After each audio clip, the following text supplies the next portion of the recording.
Et bonjour les amis, pour le quintet de demain, samedi 1er novembre, c'est à Laval sur 2850 mètres. Mais de base, le numéro 7 et le numéro 8. Je te dis pourquoi et je te donne mes sélections complètes juste après. Reste bien jusqu'à la fin, j'ai aussi des chevaux à grosse cote qui peuvent être sympas. Bienvenue sur la chaîne Pronoturf Plus, je suis Sébastien et ici je vous livre mes analyses pour le quintet du jour et je vous donne quelques pronos. Et si t'aimes ce format, pense à liker, activer la cloche et à partager, ça aide énormément la chaîne, merci. Et dis-moi ton cheval dans les commentaires. Allez, c'est parti. On est à Laval, en attelé sur 2850 mètres, corde à gauche, le terrain est bon, est assez ferme. C'est pour des chevaux de 5 à 10 ans avec 16 partants. Ici, il faut des chevaux capables de bien respirer et de tenir jusqu'à la fin, car la dernière ligne droite est longue. Je vois une course régulière avec un peloton groupé jusqu'à l'entrée de la ligne droite. À Laval, les courses attelées se jouent souvent sur la pointe de vitesse dans les derniers hectomètres. Ma sélection analytique, en première position, le numéro 7, Jalandra de Malak. C'est ma première base, c'est une jument en pleine forme qui reste sur plusieurs bonnes sorties. Éric Raffrin la connaît par cœur et ce tracé lui va bien.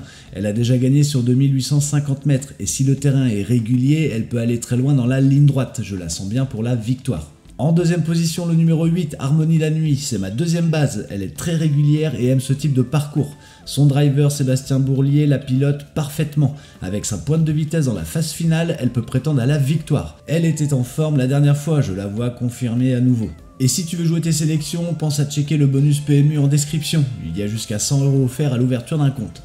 En troisième position, le numéro 11, Katinka MF. C'est une jument fiable, elle court souvent dans les 3 premiers et connaît bien ce parcours. Kevin Leblanc la monte et à 5 ans, elle a encore du potentiel.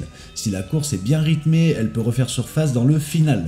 En quatrième position, le 12, Jazin Montreux. C'est un cheval expérimenté. Il a déjà gagné à Laval et son entourage l'a bien affûté. Émilien Rollin en selle a eu du succès et il aime cette distance. S'il part bien, il peut accrocher une place lui aussi.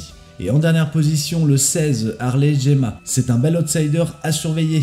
Il a déjà connu la victoire sur cette distance et sort d'une bonne sortie. Benjamin Rochard le connaît bien et peut le motiver au mieux. S'il peut se positionner dans le tournant, il peut faire l'arrivée en profitant d'un bon train. Mes regrets, j'ai le numéro 13, Gazelle de Val, et le numéro 15, King Opera. Ces deux chevaux capables de gratter une place et la course s'étire. Ce sont de vieux briscards qui finissent fort. À voir si le rythme accélère, ils pourraient créer la surprise. En synthèse, je garde surtout les chevaux capables d'enrouler dans la phase finale. Si le rythme est soutenu et propre, les finisseurs devraient revenir forts. Pour moi, les numéros 7 et 8 sont les deux plus sûrs sur ce profil. Côté chiffres, je les classe ainsi, le 9, le 14, le 1, le 6 et le 3. J'ai priorisé la régularité récente à l'attelé et la tenue sur 2008 à 2900 mètres, avec des profils qui pointent en fin de course. Les tranches couvertes sont de 1 à 5, de 6 à 10 et de 11 à 15, avec 3 impairs et 2 pairs. Pour ma sélection audacieuse, je les range comme ça, le 15, le 10, le 4, le 2 et le 5. Je démarre avec 2 solides appuis, le 15 et le 10, et j'enchaîne avec 2 profils plus discrets, mais bien placés, le 4 et le 2. Et je termine par mon tocard, que j'assume, le numéro 5, pour le scénario qui s'emballe tôt. Dans ce scénario, le rythme s'accélère tôt et les finisseurs en profitent. Si ça se passe comme ça, on pourrait avoir une arrivée totalement ouverte. Mes sélections couplées. En couplet analytique, j'aime bien le 7 et le 8 pour la logique, avec les deux bases ensemble. Et le 7 et le 15 pour le couplet audacieux.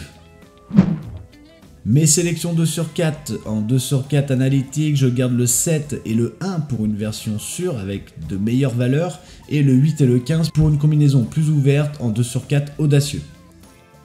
Et enfin, je garde 2 chevaux surprises, le 4 Gasoline, capable de surprendre s'il retrouve sa forme, et le numéro 10 Illusion J-Pad, qui aime ce parcours et revient bien à ce poids. Voilà les amis, j'espère que cette analyse vous a plu. Mes sélections sont à titre indicatif, ce n'est pas un conseil de jeu, il n'y a pas de garantie de résultat. Jouez avec modération. Dis-moi en commentaire quel cheval tu vois dans le quintet, et si mes sélections t'aident, lâche un like et abonne-toi, ça aide vraiment la chaîne, merci beaucoup. On se retrouve dès demain pour le prochain quintet. Allez, à bientôt.